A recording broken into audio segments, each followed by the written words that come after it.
So, let's get going with our 2014 Marketing to Engineers event. I'd like to bring up the first two speakers and give you a little bit background on who they are, who they're with, and what they'll speak about. So, our first speaker is Britt Buchanan, Marketing Manager from Thomas & Betts. She is, Britt currently supports 60% of the product groups within her company. She received her bachelor's degree at the University of Memphis and is currently pursuing her MBA with concentration in marketing. Britt? The other speaker who will be joining her in part of her talk is Leonard Salamida, Application Engineers with Thomas & Betts. Leonard Salamida is an application engineer and lead in the Thomas & Betts EFAB service department. Leonard graduated in 2003 from Florida International University with a civil environmental bachelor's degree. Leonard has an extensive background in the construction field for commercial development. Most recently, before joining Thomas & Betts, he was employed with Florida Power & Light, where he was a project manager engineering underground and overhead expansion projects from the substation to the meter. So I'd like to welcome Britt and Leonard. Give them a round of applause, and I will turn it over to Britt.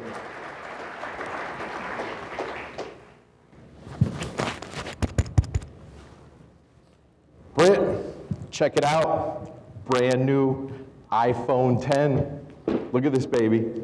Amazing. Look at that size. It's only 10 inches long. Only 16 ounces. Only 1 pound? That's it. It'll fit. It's really just an iPhone 5x2. But look at this thing. It's sizzling. It's right out of engineering. 38 megapixel camera. Does that mean I can take awesome selfies? Amazing selfies. That's exactly what we designed it for. Selfies. Look at this. 2380 by 1160 pixels.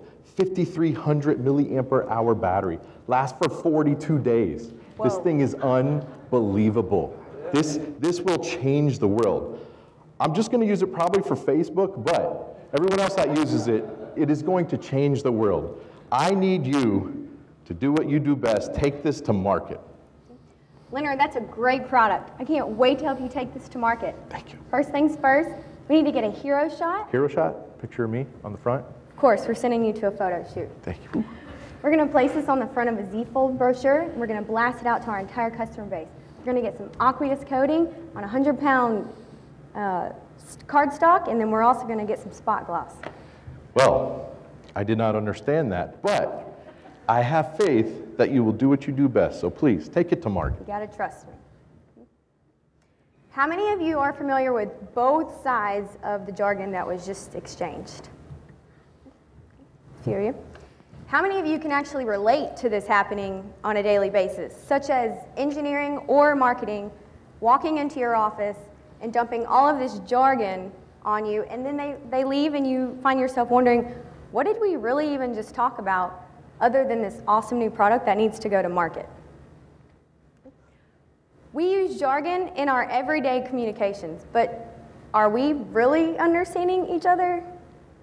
Clear communication is key, right? Not necessarily. Clear communication all depends on the audience. Leonard and I have learned that marketing needs two things from engineering. We need to be educated on that technical jargon. What is that foreign language that Leonard was just speaking to me? We also need to be educated on the benefit. What is the benefit that this customer is going to receive if they purchase our product? Another lesson that we have learned is bringing in the design engineer on the initial marketing brief. This always helps to connect that gap for marketing. This gives us a chance to admire the way that engineering perceives all of our launch components, and it also gives us a chance to ask questions so there's no miscommunication on the back end. Jargon connects us. It makes us feel that we have a parallel listener. It gives us a verification in the conversation. Jargon is not specific to engineering. It crosses all fields and all disciplines. When we collaborate, such as marketing and engineering, we have to work through that cloud of jargon. Marketing in our company is famous for all their acronyms. I don't get their acronyms. I have to ask every time they have an acronym. We had lunch with the other presenters. I have no idea what any of their acronyms were. It was just jargon. They were speaking jargon, okay? I didn't get it. But we have to work through that. We have to have the understanding. Engineering and marketing have to be sold on the product, not just as a new product, its ingenuity, its greatness, but we have to get to the marketing team, what is the benefit of this product? What is the value to the customer? What is that experience the customer is going to have? Jargon to a non-technical audience is just falling on deaf ears, but details should not be taken out of description to a technical audience. Jargon, especially with engineering, brings a familiarity and a connection in the conversation. It puts us on the same field.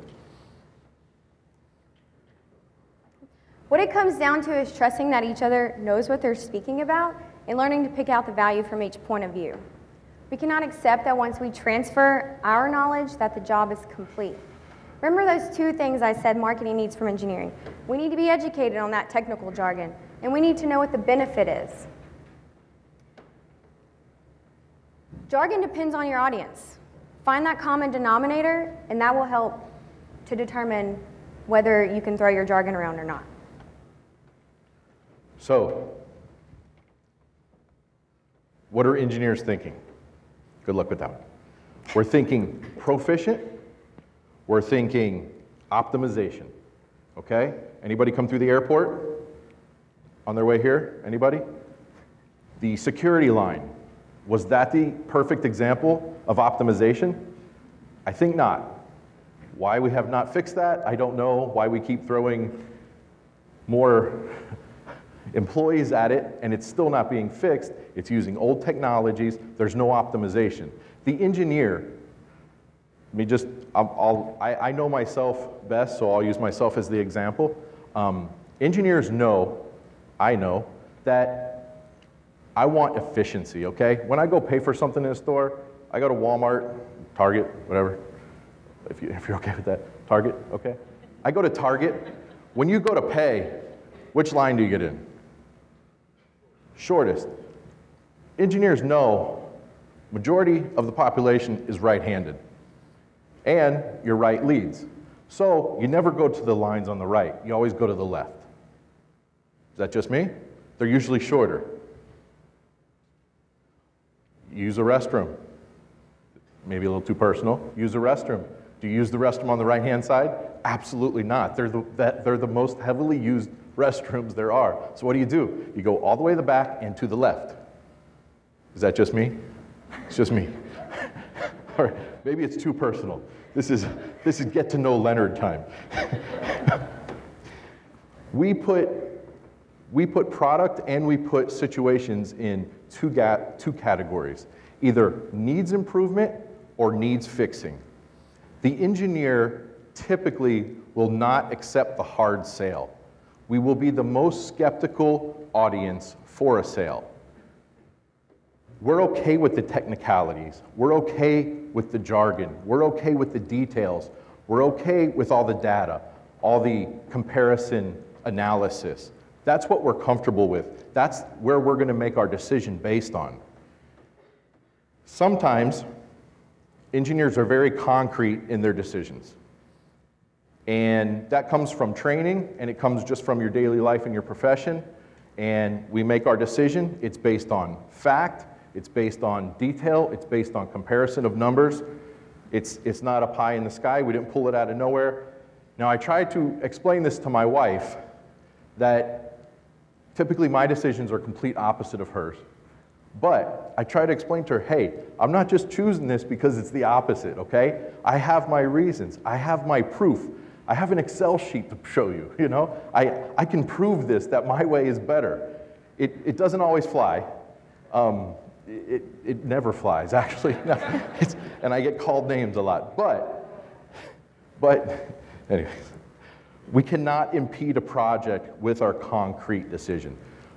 Do we need to change our spec on a product? No, absolutely not. But we have to explain, we have to educate marketing on that jargon. We have to have that confidence, not only in our product, but we have to have the confidence and the ability to hand it over and let marketing do their job. Picture yourself walking into Best Buy. Originally, you had planned to go buy a new camera. But out of the corner of your eye, you see this great new promotion that they're running for this Samsung Ultra HD TV. Does this catch your attention? Of course it does. We have balloons, we have giveaways, we even have cookies. But are you now 100% going to purchase this TV? As a smart buyer, we like to think not. But it does catch your attention. It does draw you over there to learn more about this, to learn about the technical details and the specifications. In my experience, the Hollywood approach doesn't typically work unless you do have these supporting facts and figures to back it up. Engineering sometimes think that their ideas are genius and will simply sell themselves. But as marketing, we know that you do have to have that promotional fluff, and you do have to highlight that benefit to draw these people in.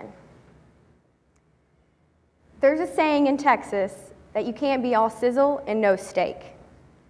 Marketing provides that benefit, but engineering provides the proof.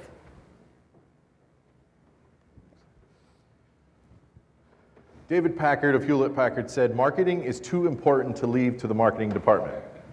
Please don't be offended, let me explain. Again, I am presenting from the engineer point of view, okay? So please don't be offended. Do I have at least half the room on my side? At least half, please. I gotta clap, thank you. Engineering can create a product. They also assume, and I speak again from personal reference, that we can market that product. Would we ever allow marketing to engineer a product? There's no way, okay? But we have to have that reciprocating confidence in each other. Now, coming to this company, I came, a little bit of my background was given by Jim, and I came from the construction world and very different than the engineering world. I had the engineering degree, went to work in construction, market tanked, used my engineering degree, got into engineering. Now, when I came to Thomas & Betts, I had my own idea of marketing, okay? In our dynamic at Thomas & Betts, engineering as well as product management is partners with marketing, okay? We have to work together. I came with the idea, I had my own ideas, again, because they're my ideas, they're amazing, right? They're great because they're mine, and I'm an engineer. I can fix these problems. If you can't sell it, I can. But I came with the idea of, does anybody remember the old Herbal Lessons? Right? I mean, if you YouTube it, you have to be like 18 to watch those old reruns, okay? So you've got like this amazing, beautiful woman washing her hair in the middle of a lake under a waterfall. Okay, I just assumed we were going to market all my products that way, okay? Like I said, I came from the construction world. It was a little more raw, it was a little more basic. I brought that to marketing. I bring many good ideas to marketing. And many times, I hear no. Most times I hear no. And again, we're partners, right? We're still partners. Sometimes we have conflict. Sometimes I want it my way. But I have to compromise. I cannot be so rigid in my decision. And don't let the smile fool you. She rules with an iron fist. Brit markets, she's the marketing manager for about 60% of the product at Thomas & Betts. And she is the first line of defense, I guess you could say, with bad ideas. So I bring many to her, and many times I'm knocked down. We have to be in sync. We have to be in sync not only for ourselves, but for the launch, for the end user. We have to empower the message to the end user. Okay, since we already pointed out all our engineers, where are the marketeers in the audience? Oh, Okay, wow, there's a so lot you can more. relate to this. Thought I had 50%. We as marketeers believe that we are the only ones in our right mind. However, we are smart enough to realize that it takes two sides of the brain to make the equation. Right brain people tend to be creative intuitive, and very visual type people. As you can see from our PowerPoint slide, the right side is beautiful. It's pretty, it's colorful, just as marketeers and right-brain thinkers. Let me give you guys an example of how a typical right-brained person thinks. My boyfriend and I were planning a trip to Hawaii a few years ago. I had painted this vivid picture of our entire vacation. First, we were going to take a helicopter ride and hover over all of these beautiful waterfalls. Then we were going to go snorkeling.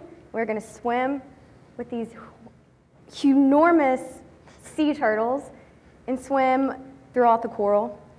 Then we were going to end our day sipping pina coladas, watching the sunset on the beach. After I painted this beautiful picture, I was sold. But he only had one question to come back with. How much is this going to cost me?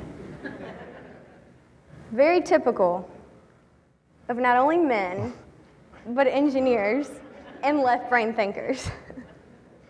Left-brain people want only just the facts, ma'am. So there's a software manager, a hardware manager, and a marketing manager on their way to an appointment, and tire blows out. They all get out, and the software manager goes, hey, this is a hardware problem. This isn't my problem. No software guys here. Hardware guy gets out and says, hey, maybe if we restart the car, it'll fix itself. And the marketing manager says, 75% of it works, let's just ship it. I love that joke. Whatever, I love that joke. Engineers, you may catch their eye with the flashy, okay? But we need practicality. We won't be sold by the Best Buy example of cookies. It may get our attention. I'm going to the table with the cookies, there's no doubt. But am I gonna buy anything based on that flash and that, call it hoopla? No, I need practicality, I need value. Recently, as an example, I have purchased a TV, and I did my research for almost over a year. First off, because I'm cheap. Second, because I wanted to know that I was getting value for my dollar. I wanted to know that I was not over-purchasing or under-purchasing. I didn't want to pay for something I wasn't going to need, and I didn't want to have to, in a year, say, oh man, I should have upped that, okay? I should have went for the better model. So, had it for 2 months, haven't watched any movies on it. My kids pretty much have used it full time though. But, again, practicality. Engineers are designers, mathematicians, and problem solvers. Marketing has a very tough job when targeting the engineer. Marketing creates a perceived value, a sort of intangible value. Engineers need a calculatable value. They need something definitive. They need a comparison. They need a hard number to compare against, and that's how they make their decisions. Who used toothpaste this morning? I was expecting 100% on this. All right? Now, I am a Colgate fan, okay? I hate Crest. I love Colgate. I will only purchase Colgate. I'm an advocate of Colgate, okay? I don't know what you use, but everybody says, hey, how are your teeth so white? I use Colgate. I mean, that's it. It's like sand against your teeth. I mean, you foam like you have Alka-Seltzer in your mouth, you know? I mean, the stuff's awesome. I will not use Crest. If I'm out, I'll go to the store. If the store doesn't have it, I've got a problem, okay? I'll keep searching until I find it. I'll use my daughter's Dora the Explorer Hubba Bubba Fresh before I use anything else. I have to have my Colgate. And this decision is not just a default anymore, but I am very biased to my decisions. And now I have become emotional about my decisions. Marketing needs engineering just as much as engineering needs marketing. As Leonard said, emotion ties to all of our decisions, but it's the logic behind our decisions that's going to procure the sale.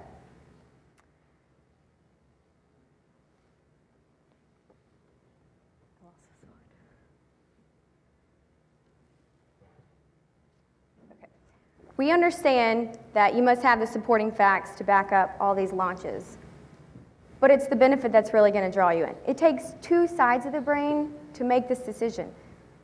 The left side for perceived value and the right side for value or perception of the brand. They work together to make this whole purchase decision work. If you can pull value from each side, then you can have an explosive launch. You must have the confidence from both sides to allow each other to advance into the market.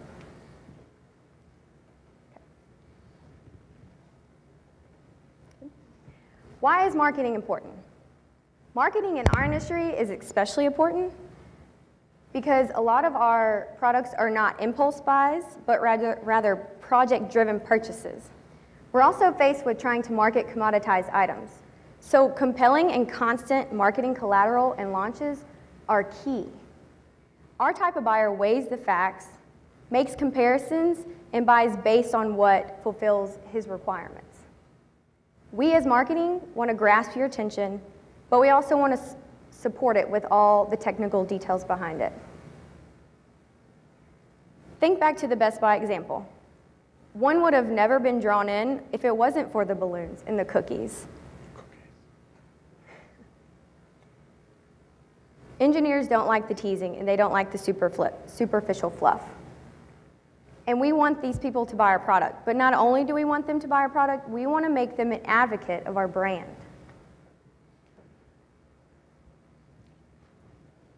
I believe one of the most complementary attributes to both marketing and engineering is their attention to detail. For engineering to create a product, to design a product, and to get that manufactured in the way that they expect it to be used and the value that it's expected. To marketing, I believe detail is imperative because they create a piece of collateral, it's in the hands of the user, and there's a very brief moment that there's a decision to be made. Am I going to look further? Am I going to investigate this? Did it catch my eye? Or do I toss it and move on? Engineering needs marketing to understand that we prefer the data.